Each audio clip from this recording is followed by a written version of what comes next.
Bacaan ketiga dari Injil Tuhan Yesus Kristus menurut Lukas, pasal yang ke-12, ayat 49 sampai ayat yang ke-56 yang berbunyi demikian.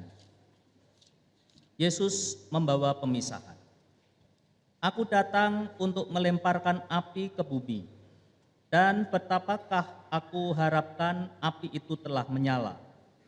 Aku harus menerima baptisan, dan betapakah susahnya hatiku sebelum hal itu berlangsung. Kamu menyangka bahwa aku datang untuk membawa damai di atas bumi? Bukan, kataku kepadamu. Bukan damai, melainkan pertentangan. Karena mulai dari sekarang akan ada pertentangan antara 5 orang di dalam satu rumah. 3 melawan 2 dan 2 melawan 3. Mereka akan saling bertentangan. Ayah melawan anaknya laki-laki dan anak laki-laki melawan ayahnya. Ibu melawan anaknya perempuan dan anak perempuan melawan ibunya. Ibu mertua melawan menantunya perempuan dan menantu perempuan melawan ibu mertuanya. Yesus berkata pula kepada orang banyak, apabila kamu melihat awan naik di sebelah barat, segera kamu berkata, akan datang hujan, dan hal itu memang terjadi. Dan apabila kamu melihat angin selatan bertiup, kamu berkata, hari akan panas terik, dan hal itu memang terjadi. Hai orang-orang munafik, rupa bumi dan langit kamu tahu menilainya. Mengapakah kamu tidak dapat menilai zaman ini? Demikianlah Injil Tuhan Yesus Kristus. Yang berbahagia adalah mereka yang mendengarkan firman Tuhan dan memeliharanya. Haleluya. Haleluya, haleluya, haleluya. Silakan duduk. Bapak Ibu saudara sekalian jemaat yang dikasih Tuhan, bacaan kita tadi terambil dari Lukas 12 ayat 49 sampai 56 dengan judul perikop Yesus membawa pemisahan. Sehingga tema kita pada pagi hari ini dikatakan, apakah benar bahwa Yesus membawa pemisahan? Ada pepatah, tidak kenal maka tidak sayang. Maka sebelum kita membahas lebih lanjut firman Tuhan yang telah kita baca, maka sedikit mungkin perkenalan dari saya. Nama saya Agus Santoso. Saya sekarang ini sebagai ketua atau rektor dari STT Cipanas. STT Cipanas adalah milik dari Gereja Kristus Ketapang, sehingga saya menjadi pendeta di utusan Gereja Kristus Ketapang yang diutus ke STT Cipanas. Untuk studi saya S1 itu di STT Abiel di Ungaran, lalu meloncat ke S3, saya studi di Universitas Heidelberg. Biasanya kalau mau baptisan atau katekisasi atau apa gitu, ada katekisasi yaitu Katekismus Heidelberg. Nah, saya studi di sana untuk program S3 dan juga studi di Tel Aviv University di Israel. Saya di sini bersama dengan istri saya yang setia mendampingi saya, namanya Li Juli, nggak tahu entah di mana, ya nanti perkenalan sendiri, nggak tahu entah di mana. Ya, kita akan kembali lagi ke firman Tuhan yang telah kita baca tadi. Ada sesuatu yang mengagetkan dari pembacaan kita. Mengapa? Karena kita tahu dalam Yesaya sudah dinubuatkan bahwa kedatangan Mesias itu adalah pembawa damai. kedatangan Mesias itu sebagai Raja Shalom, Raja Damai.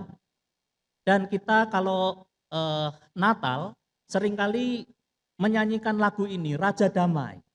Karena memang Tuhan Yesus datang dan dinubuatkan untuk membawa pendamaian.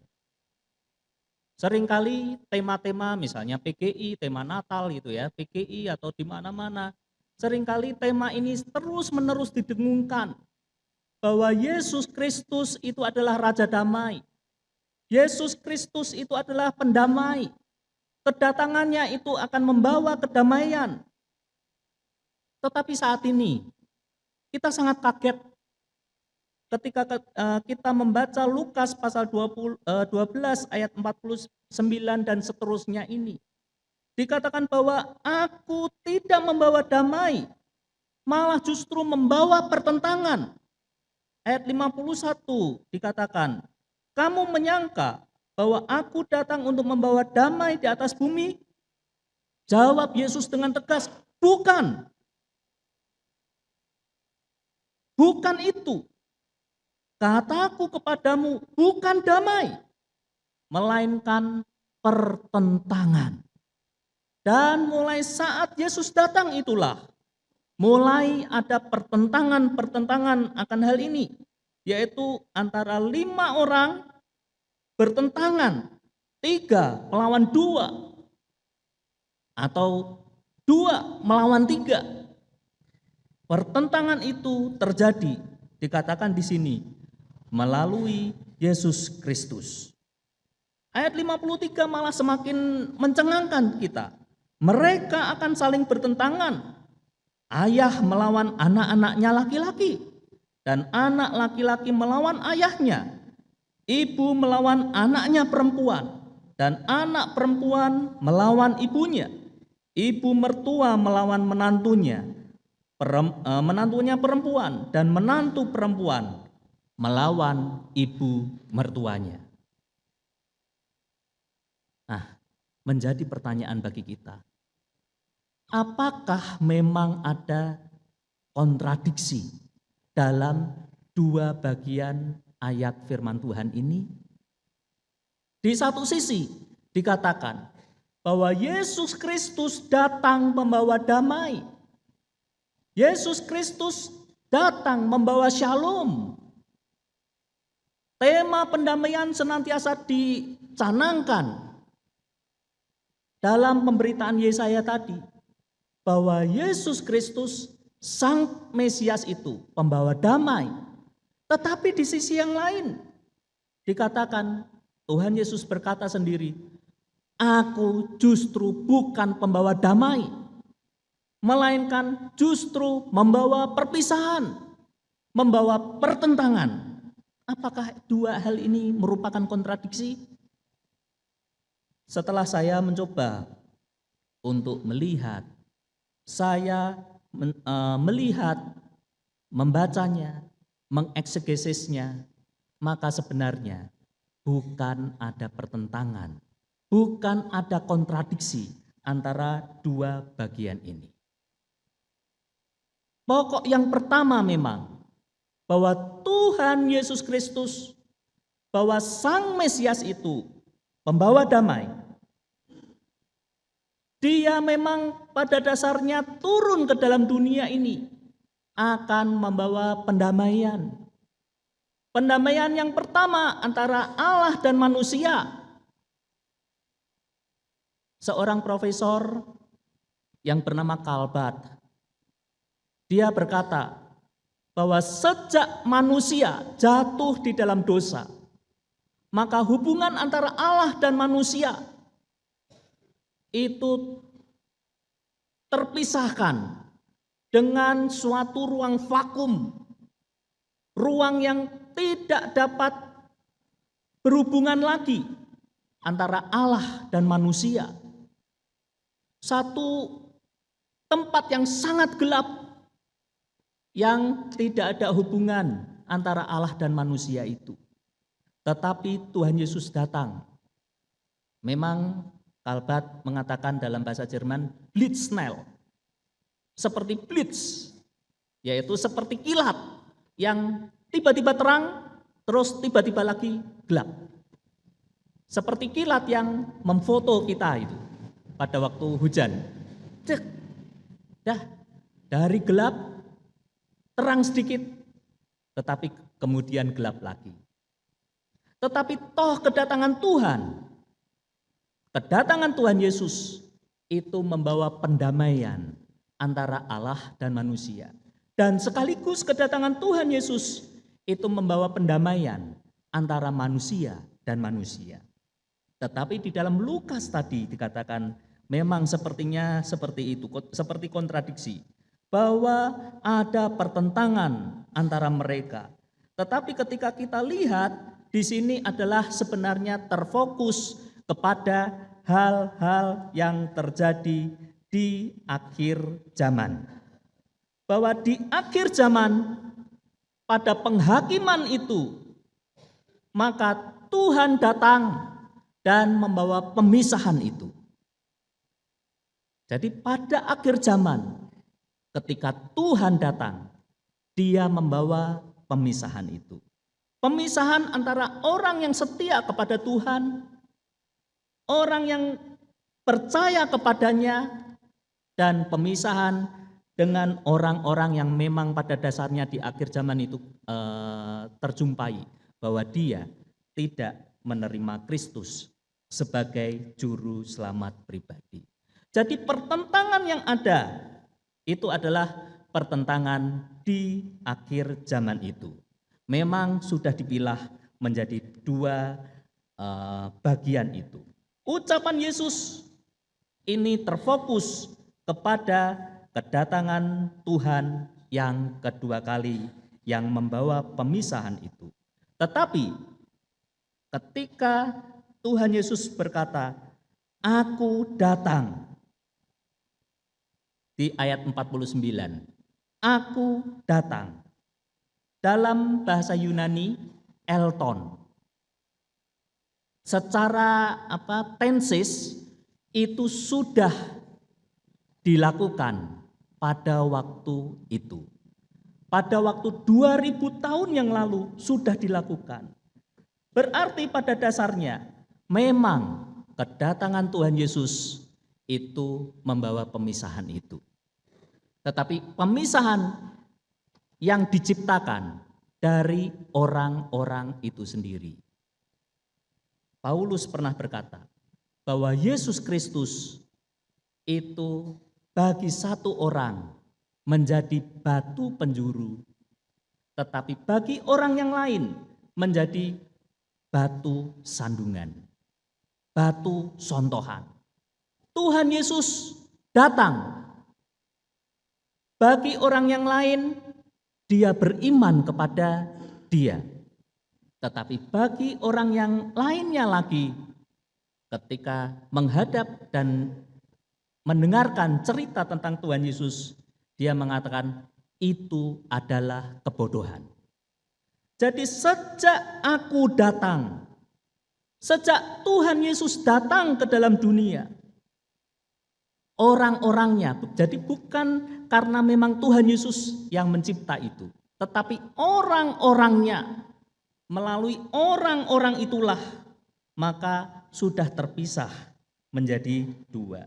Tetapi pada dasarnya Tuhan Yesus datang.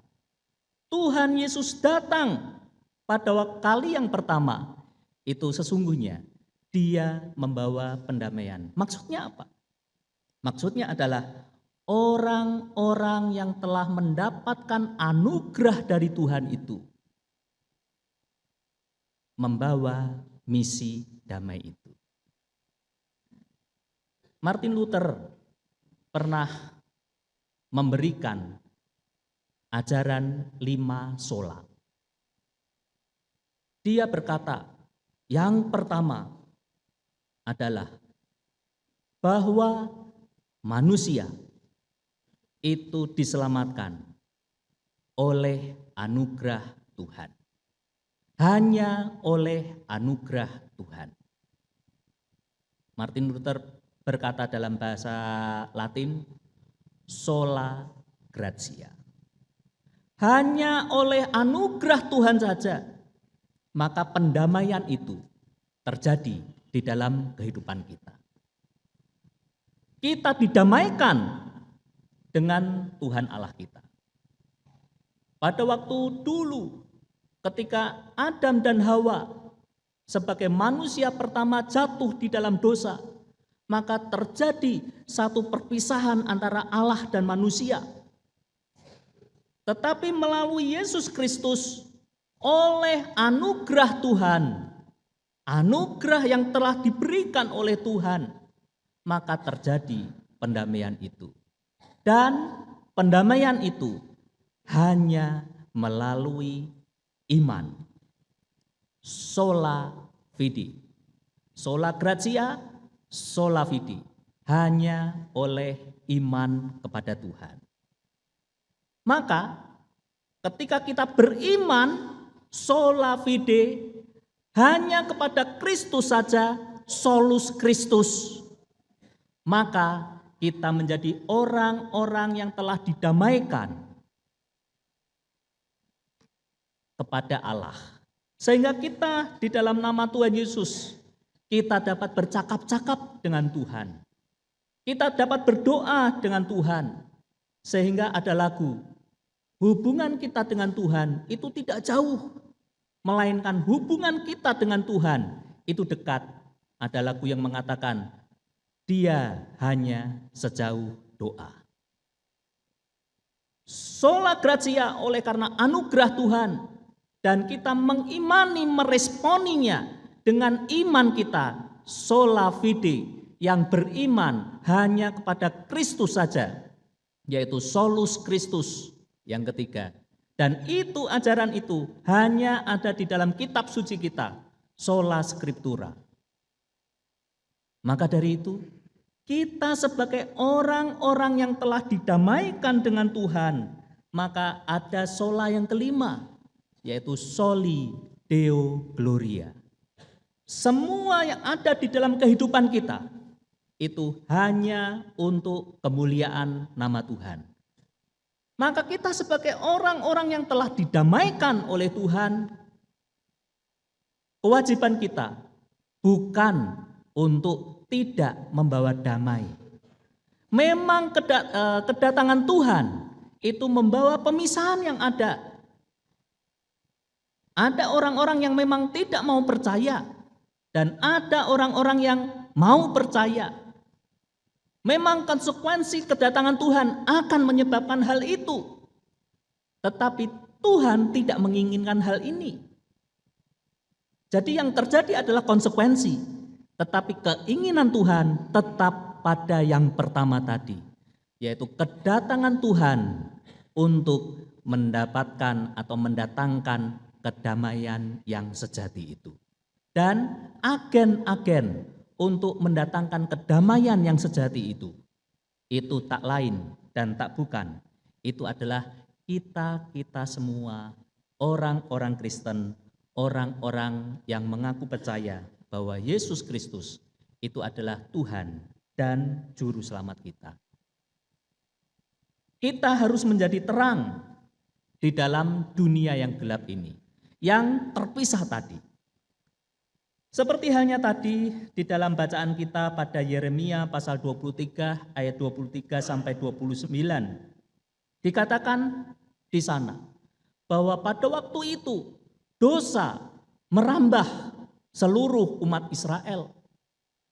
Seluruh umat Israel pada waktu itu tidak percaya kepada Tuhan. Mereka justru mendatangkan dewa-dewa yang lain. Mereka sembah dewa-dewa yang lain itu. Itu secara keagamaan, secara sosial. Terjadi kesenjangan sosial yang demikian hebat. Yang kaya semakin kaya, yang miskin semakin miskin. Sehingga dosa pada waktu itu sudah merambah seluruh umat Israel pada waktu itu. Dan beritanya itu sudah dekat kepada penghukuman. Yeremia sebagai nabi Tuhan Atau bisa dikatakan bahwa satu-satunya nabi Tuhan. Dia berkata bahwa penghukuman itu sudah dekat, hai Israel.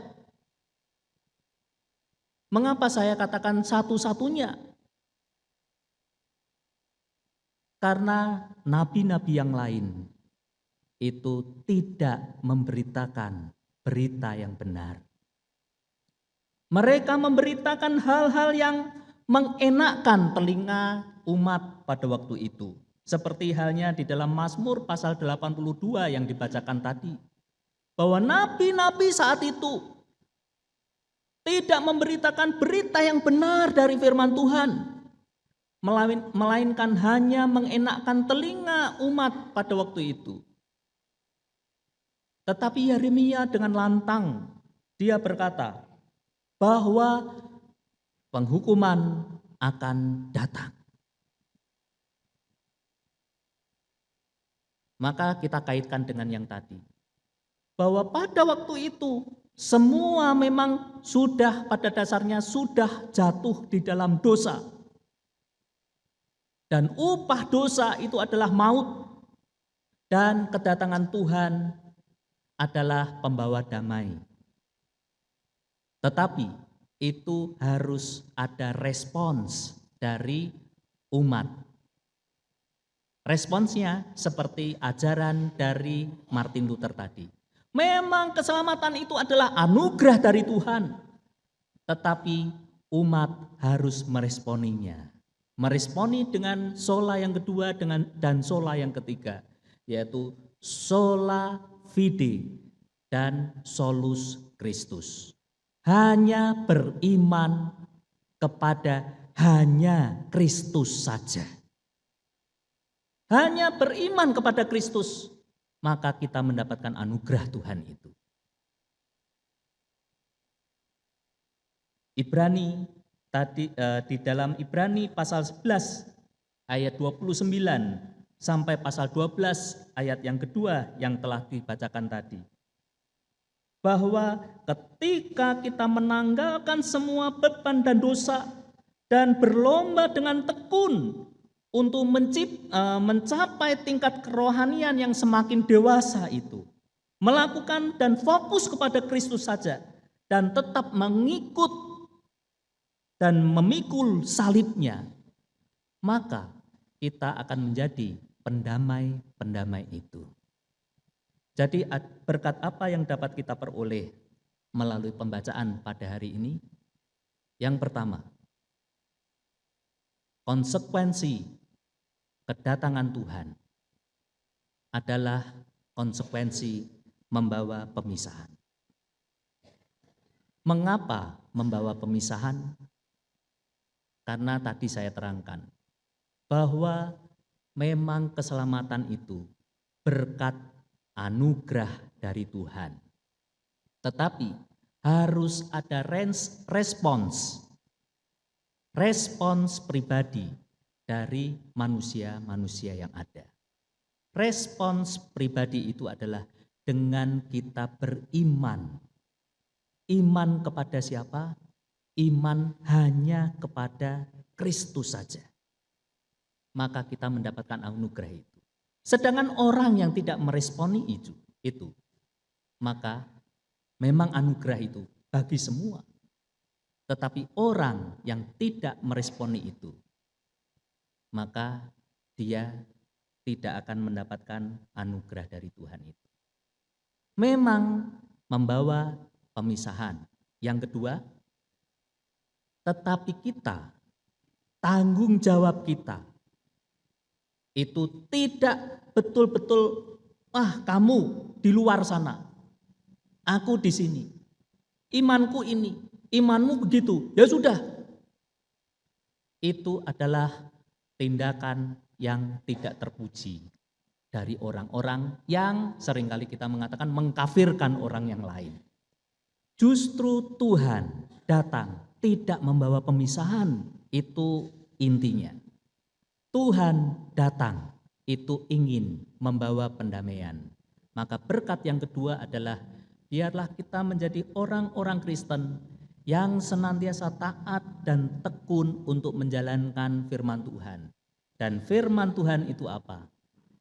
Kita sudah didamaikan dengan Tuhan, kita juga harus berdamai dengan sesama kita. Kita menjadi terang bagi yang lain.